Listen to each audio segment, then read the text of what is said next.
Kanalımdan ve mutfağımdan herkese merhabalar. Bugün suyla yapabileceğiniz pamuk gibi yumuşacık muhteşem bir kek tarifi vermek istiyorum sizlere. 5 adet orta büyüklükte yumurtanın beyazları ve sarısı ayrı kaplar olacak şekilde ayrılır. Yumurtanın beyazına bir damla yumurta sarısı gelmeyecek şekilde yumurtaları ayıralım. Bu püf noktası önemlidir. Yumurtanın kar gibi beyaz olması için.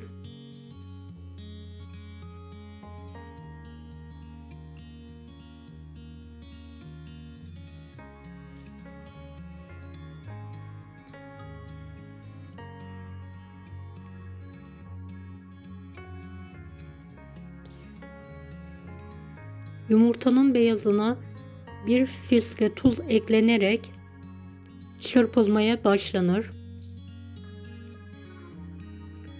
Toplamda 1 su bardağı toz şeker kullandım.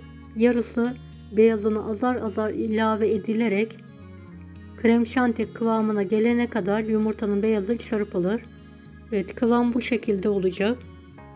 Yumurtanın sarısı kalan toz şekerle çırpılmaya başlanır.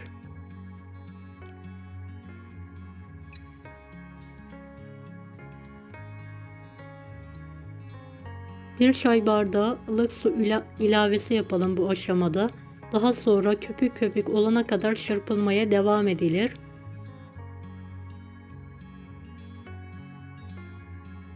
İki su bardağı un, bir paket vanilya, bir paket kabartma tozu ilavesi yapalım.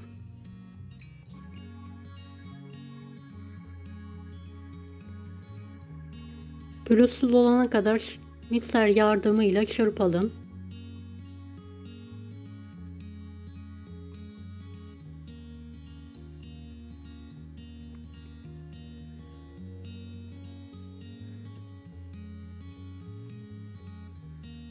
Evet, bu aşamada yarım çay bardağı ılık su ilavesi tekrardan yaptım.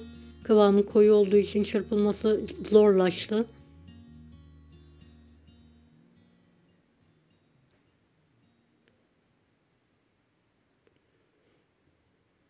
Evet, bu aşamadan sonra spatula ile karıştırarak devam ediyoruz. Yumurtanın beyazı 3-4 seferde azar azar ilave edilerek yavaş yavaş karıştırılır.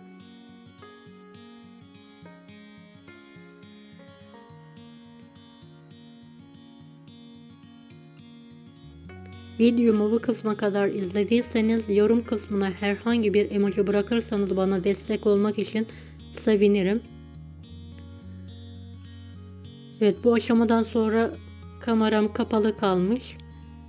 Yumurtanın beyazı tamamen eklenir, çırpılır. Daha sonra kek kalıplarına dökülür yarısı.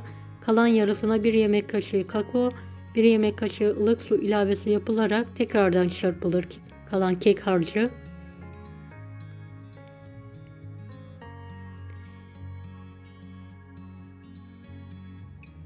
Evet, kalıpların üzerine kakaolu kek harcı dökülür.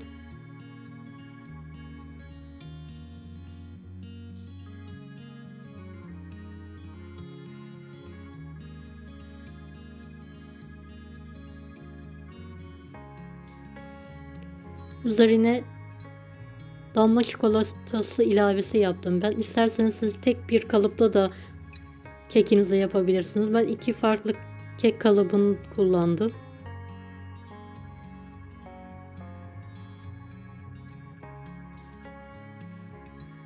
Önceden ısıttığımız 170 dereceli fanlı fırında pişirmeye bırakıyoruz. 40-45 dakika kadar pişirmemiz yeterli olacaktır. Kontrollü bir şekilde pişirelim. Evet, pişen keklerimizi fırından çıkartalım.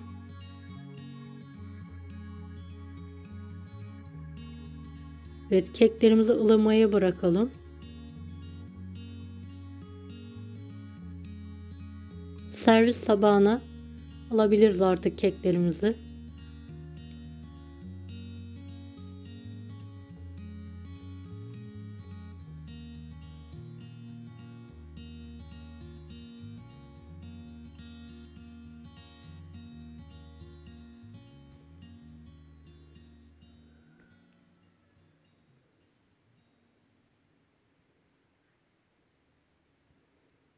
Evet, gördüğünüz gibi kalıptan çıkardım.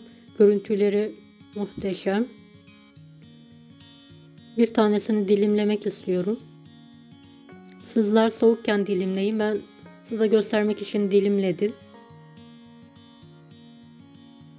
Tadı yumuşacık, pamuk gibi çok güzel bir kek. Mutlaka bu tarifi sizler de deneyiniz.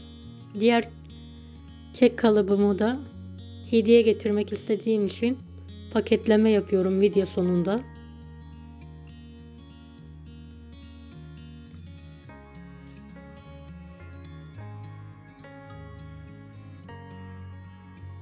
Evet. Diğer kekimi streçle güzelce sarıyorum.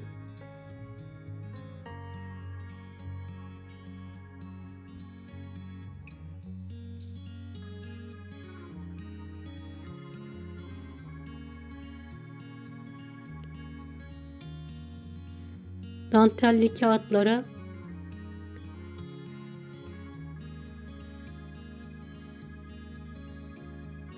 katlayarak kurdaleyle bağlıyorum ve paketleme yapıyorum. Bu şekilde hediye getireceğim ben.